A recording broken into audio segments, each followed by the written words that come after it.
নমস্কার বন্ধুরা, আজকে একটা মাছের তেলের অপূর্ব স্বাদের রেসিপি নিয়ে এসেছি। এই রেসিপিটা গরম ভাতের সঙ্গে জাস্ট জমে যাবে। এই রেসিপিটা যদি ভাতের সঙ্গে একবার খান তাহলে অন্য কিছু আর কিন্তু লাগবে না। তাই ভিডিওটা প্রথম থেকে শেষ পর্যন্ত দেখার অনুরোধ রইল। কিছু সবজি এখানে আমি আমার পছন্দ মতো নিয়েছি, আপনারা চাইলে আপনাদের পছন্দ মতো সবজি দিতে পারেন। আমি এখানে আলু, পটল আর বেগুন নিয়েছি। এখানে যে মাছের তেলটা যদি সবজি দিয়ে না রান্না করেন তাহলে কিন্তু প্রচুর তেলে হয়ে যাবে, খেতে কিন্তু খুব একটা ভালো লাগবে না। তাই চেষ্টা করবেন এটা একটু বেশি পরিমাণে সবজি দিয়ে করার, তাহলে বেশ ভালো লাগবে। আর ভিডিওটা প্রথম থেকে শেষ পর্যন্ত দেখবেন, তাহলে কি আমি কোনটার পর কি মশলা দিলাম, কিভাবে করলাম, তাহলে আপনারা বুঝতে পারবেন। তাহলে রান্নাটা আমার মতো হবে। নাহলে কিন্তু একটু এদিক থেকে ওদিক হয়ে গেলে হয়তো আমার মতো হবে না, অন্যরকম স্বাদ হবে। তখন আপনারা বলবেন যে আমি হয়তো ঠিক করে আপনাদের বোঝাতে পারিনি। তখন হয়তো বলবেন যে আমি শুধুই বলেছিলাম যে ভালো হবে, কিন্তু ভালো হলো না। বা এরকমও কিন্তু হয়ে যেতে পারে যে আপনি আপনার মতো করলেন, হয়তো আমার থেকেও ভালো হয়ে গেল। কখনো কখনো নিজের মতো চেষ্টা করলেও ভালো লাগে। যদি ভিডিওটা ভালো লাগে তাহলে অবশ্যই চ্যানেলটা সাবস্ক্রাইব করে পাশে থাকার অনুরোধ রইল। আর ভিডিওটা ভালো লাগলে লাইক শেয়ার করবেন। সব সবজিগুলো কিন্তু আমি ডুমো ডুমো করে একই রকম করে কেটে নেওয়ার চেষ্টা করছি। দেখবেন যত সবজি দেবেন তত এটা খেতে বেশ আরও বেশি ভালো লাগবে। আমি আমার পছন্দ মতো নিচ্ছি, আপনারা আপনারা পছন্দের মতো নিয়ে নেবেন। সবজিগুলো ছোটো ছোটো করে আমি কাটছি ঠিকই, তবে এর থেকে একটু বড় বড় কাটলেও অসুবিধা নেই। আমি রান্নার সুবিধার জন্য ছোটো ছোটো করে কেটে নিচ্ছি। আর এই সবজিটার মধ্যে না একটু বেগুন দেওয়ার চেষ্টা করবেন, তাহলে কি হবে, ওই যে তেলের মধ্যে একটা একটা চর্বির মতো যে ব্যাপারটা থাকে না, দেখবেন আমাদের বেগুন সাধারণত স্পঞ্জের মতো, দেখবেন তেল কিন্তু খুব শোক করে নেয়। তাহলে একটু তেলটা ও বেশ নিজের দিকে টেনে নেবে, তাহলে রান্নাটা অতটা বেশি তেলে লাগবে, কিন্তু তবুও অনেকটাই বেশ তেলে। কাতলা মাছের তেল তো টাটকা তেল, খুব তেলে না নিলে। ওই জন্য একটু বেগুন দেওয়ার চেষ্টা করবেন, দেখবেন খুব সুন্দর হবে জিনিসটা। ব্যাস আমার কথা বলতে বলতে দেখুন আপনাদের সঙ্গে আমার সবজিগুলো কাটা হয়ে গেছে। একটা গুঁড়ো মশলা বানাবো, ভাজা মশলা, সেটা বানিয়ে নিয়ে আসুন। কড়ার মধ্যে একটা কড়া গরম করতে দিয়ে গ্যাসটা গরম করে নিয়ে কম করে রেখেছি। 1 চামচ 5 ফোড়ন, 1 চামচ জিরে, আর এখানে দিয়ে দেবো 1 চামচ সর্ষে। এখানে আমি কালো সর্ষে দিলাম, আপনারা যদি বাড়িতে না থাকে সাদা সর্ষেটাও দিতে পারেন। আমার যতটা লাগবে ততটা আমি দিলাম। যদি আপনাদের সবজিটা কম বেশি থাকে তাহলে কমিয়ে বাড়িয়ে নিতে পারেন। খুব বেশি ভাজবেন না, জাস্ট 1 মিনিট মতন একটু গরম হয়ে গেলেই হয়ে যাবে। দিয়ে এগুলো একটু খুব বেশি গুঁড়ো না করে একটু আধ ভাঙা বা আধ ভাঙার থেকে একটু বেশি গুঁড়ো করে নিলেই কিন্তু হয়ে যাবে। আমার মশলাটা ভাজা কিন্তু হয়ে গেছে, এরপর ওটা নামিয়ে ঠান্ডা করতে দিয়ে গুঁড়ো করে নেব। এরপর জাস্ট 1 চামচ মতো তেল দেবো। মাছের তেলটা থেকে কিন্তু প্রচণ্ড তেল বেরোবে, সেরকম বুঝে ওই 1 চামচ মতো একটু তেল দেবেন। একটু বেশি পরিমাণে পেঁয়াজ দেবেন। পেঁয়াজটা দিলেও কিন্তু বেশ ভালো লাগে। পেঁয়াজের পরিমাণটা একটু বেশিই আমি এখানে দিলাম। দুটো বেশ বড় সাইজের পেঁয়াজ আমি এখানে কুচিয়ে কেটে দিলাম। খুব বেশি লাল করব না, মোটামুটি একটু নরম হয়ে আসবে ততক্ষণ পর্যন্ত একটু পেঁয়াজটা আমি ভেজে নিচ্ছি। দেখুন রান্নাটা প্রথম থেকে শেষ পর্যন্ত দেখার বারবার অনুরোধ করছি। দেখবেন খুবই সামান্য উপকরণ, খুবই সহজ রান্না, শুধু একটু সময় নিয়ে রান্না, আর কিচ্ছু না। এখানে রসুন আমি কিছুটা পরিমাণ থেঁতো করে দিলাম। এই রসুনটা এভাবে থেঁতো করেই দেবেন, এখানে আদা রসুন বেটে দেবেন না। এই রসুন থেঁতো করে দেওয়ার ফলে কিন্তু রান্নাটা দারুণ লাগবে। দেখুন তেলটা যে আমি দিয়েছিলাম, এখন কিন্তু মনে হচ্ছে পেঁয়াজটা কোনো রকমভাবেই যেন ভাজা যাচ্ছে না, কড়ার মধ্যে লেগে লেগে যাবে। এই রকমই কিন্তু সামান্য পরিমাণ তেল দিতে হবে। আমি ওইটুকু তেল দিয়েছিলাম শুধু পেঁয়াজটা নাড়ার মতো, কেন শুধু তো আর কড়ার মধ্যে পেঁয়াজটা দিতে পারবো না, সেই জন্য ওইটুকু তেল কিন্তু আমি দিয়েছিলাম। একটু রসুনের কাঁচা গন্ধটা চলে যাক ততক্ষণ পর্যন্ত আমি এটা একটু সুন্দরভাবে নেড়ে নেব।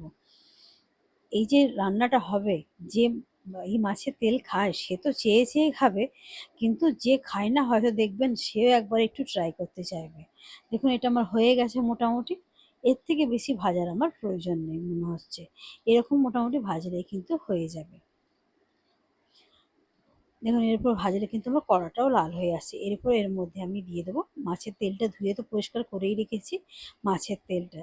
এর মধ্যে আমি কেটে ছোট করলাম না, কেন গোটায় দিয়ে দিলাম, ও তো নিজে থেকেই গলে গিয়ে নিজেই ছোট হয়ে যাবে, ওকে আর কাটাকাটি করলাম না। তবে আপনারা যদি চান কেটে নিতে পারেন, কোনো অসুবিধা নেই। বলে এখানে খুন্তি দিয়ে একটু কেটে কেটে নিলেও চলবে। তবে কেউ চাইলে এটা আগে থেকে একটু নুন হলুদ মাখিয়েও রেখে দিতে পারেন। সেটাও করলে চলবে। আমি কিছু দিইনি, আমি এমনি প্লেন ধুয়ে পরিষ্কার করে রেখে দিয়েছিলাম, দিয়ে দিলাম।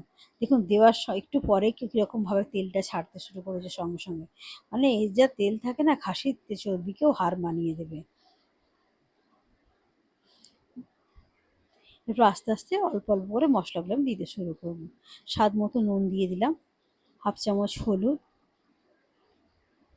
লঙ্কার গুঁড়ো ঝাল যে যেরকম খাবেন সেরকম দেবেন, জিরের গুঁড়ো, আর মোটামুটি মশলা দেবার আর কিছু নেই। এটা দিয়ে আস্তে আস্তে আমি এটা ভালো করে ভেজে দেব। এটা বেশ, এটা ভাজা ভাজা হয়ে যাবে তখন বেশ, যখন তেলটা ভাজা হয়ে যাবে এরপর আমি দিয়ে দিলাম যে সবজিগুলো কেটে রেখেছিলাম। সবজিগুলো দেখেছেন অনেকটাই আমার হয়ে গেছিলো, অনেক রকম সবজি ছিল বলে। এরপর সবজিগুলো দেবার পরে একটু ভালো করে কষিয়ে নিতে হবে। এই রান্নাটা কিন্তু এক ফোঁটাও জলের ব্যবহার করবেন না, প্রথমেই বলে দিচ্ছি। অনেক তেল বেরোবে, ঢাকা দিয়ে দিয়ে কম আছে আস্তে আস্তে রান্নাটা করুন, দেখবেন অপূর্ব হবে। কোনো রকম জলের ব্যবহার করলে কিন্তু রান্নাটা একেবারেই ভালো হবে না। এরপর একটু মিক্স করে নিয়েছি খুব ভালোভাবে, এরপর গ্যাসের ফ্লেমটা আমি সিম করে রেখে দেবো কিছুক্ষণের জন্য। কিছুক্ষণ পর খুলে দেখব যে কীরকম হয়েছে। দেখুন কত তেল ছেড়েছে, দেখেছেন? এত সবজি দেওয়ার পরও কিন্তু এত তেল ছেড়ে দিয়েছে। চাইলে আপনি কিন্তু এর মধ্যে আরও সবজি অ্যাড করতে পারবেন। মানে আমার বাড়িতে আর লোক নেই তো যে খেয়ে শেষ করতে পারবে, সেই জন্য আমি এইটুকু সবজিই ব্যবহার করেছি। আপনারা চাইলে কিন্তু এর মধ্যে আরও সবজি অ্যাড করে দিতে পারবেন। কিছুক্ষণ নেড়ে দিলাম, নেড়ে দিয়ে আবার কিছুক্ষণের জন্য ঢাকা দিয়ে রেখে দিলাম। আর আপনারা তো ভিডিওর ওই পারে আছেন, বুঝতে পারছেন না, পুরো রান্নাঘর আমার কিন্তু মোমো করছে এর গন্ধে। এরপর ঢাকনাটা খুলে অর্ধেকটা মশলা আমি যে গুঁড়ো করে রেখে দিয়েছিলাম, অর্ধেকটা মশলা আমি এই পর্যায়ে দেব, অর্ধেকটা মশলা আবার কখন দেবো আপনাদের দেখিয়ে দেব। এই মশলাটা যখনই ঢাকনাটা খুলেছি তখনই তো একটা দারুণ ফ্লেভার দিচ্ছিল, দেওয়ার পর তো আরও ফ্লেভারটা যেন বেড়ে গেল রান্নার। এরপর এই মশলাটাও দিয়ে ভালো করে মিক্স করে নিয়ে, মানে এটা দেওয়ার পর মিক্স করে নেওয়ার পরে ভালো করে আরেকবার কিছুক্ষণ ঢাকা দিয়ে রেখে দেবো। সবজিগুলো আমার আরেকটু সেদ্ধ হতে এখনো বাকি আছে, ততক্ষণ এটা সেদ্ধ হোক। আর একটু কিছুক্ষণ পর ঢাকনা খুলে দেখাবো আপনাদের কতটা সেদ্ধ হলো কি হলো। কিছুক্ষণ পর ঢাকা খুলে দেখে নিচ্ছি। দেখুন যত রান্না হচ্ছে সবজিগুলো যত কমছে তত কিন্তু তেলটা ওপর দিয়ে উঠে আসছে। এরপর মোটামুটি রান্নাটা আমার হয়েই এসছে। এরপর বেশি রাখলে কিন্তু এরপর পুড়ে যাবে। এরপর রান্নাটা আমার হয়েই এসছে।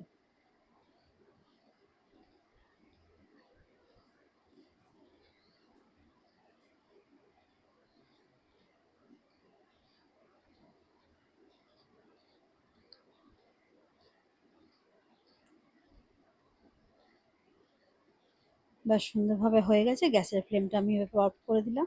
এবার গ্যাসের ফ্লেমটা অফ করে দেওয়ার পর দেখুন বাকি যে মশলাটা ছিল সেইটা আমি দিয়ে দিলাম। দিয়ে ভালো করে মিক্স করে এটা আমি ঢাকা দিয়ে কিছুক্ষণের জন্য রেখে দেবো, যাতে মশলাটা ভালো মতো অ্যাবজর্ব করে নেয়। তারপরে এটা আমি কিন্তু পরিবেশন করবো। এক্ষুনি এটা পরিবেশন করবো না, কিন্তু ঠান্ডাও যাতে না হয়ে যায়। যখন এটা পরিবেশন করবেন অবশ্যই কিন্তু ভাতটাও যেন গরম হয়, আর রান্না তো তরকারিটাও যেন গরম হয়, তবেই কিন্তু এটা খেতে ভালো লাগবে, নইলে কিন্তু ভালো লাগবে না। দেখুন কত সুন্দর রান্নাটা হয়েছে, এটা জাস্ট গরম ভাতের সঙ্গে পরিবেশন করবেন। নমস্কার, ভালো থাকবেন। ফিরে আসবো অন্য কোনো দিন অন্য কোনো ভিডিও নিয়ে।